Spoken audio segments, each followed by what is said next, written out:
Ito mga bossing, madami pa akong isasampay bungkid. Madami pa akong isasampay. Ito pa.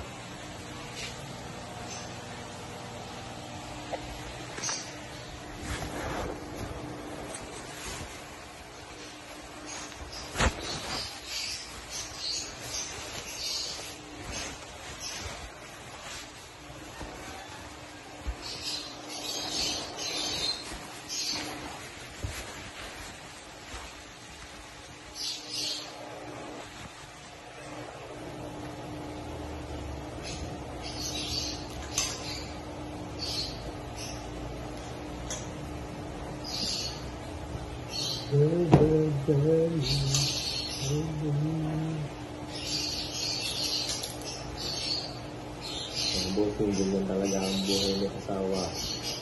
Kailangan tulungan, mga bossing.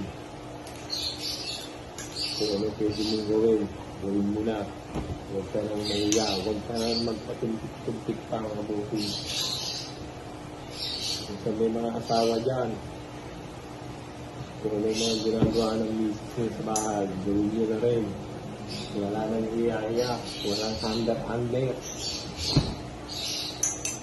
Ang nagmamahal kahit anong gagawin, mga bossing. Tulungan lang, mga bossing. Tulungan lang sa mag-asawa. Tulungan lang yan, mga bossing.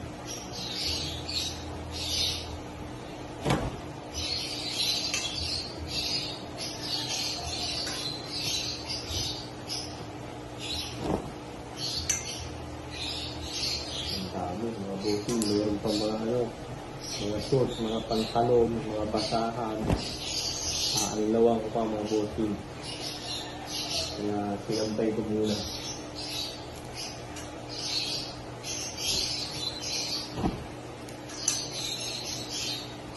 Dito mga shorts, basahan. Tapos sunod si Justin, ang aking bunso. Papaliguan ako po. Tuturuan ko po kung paano maglinis.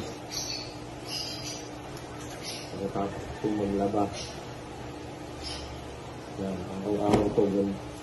Every other day, naglalaba po ako. Yan. So, nalaba. Tapos dati pa po. Ginagawa ko ng pupan, paglilinis, pagluluto, pagsundo sa mga anak, ng mga bossing. Diyan muna kayo mga bossing.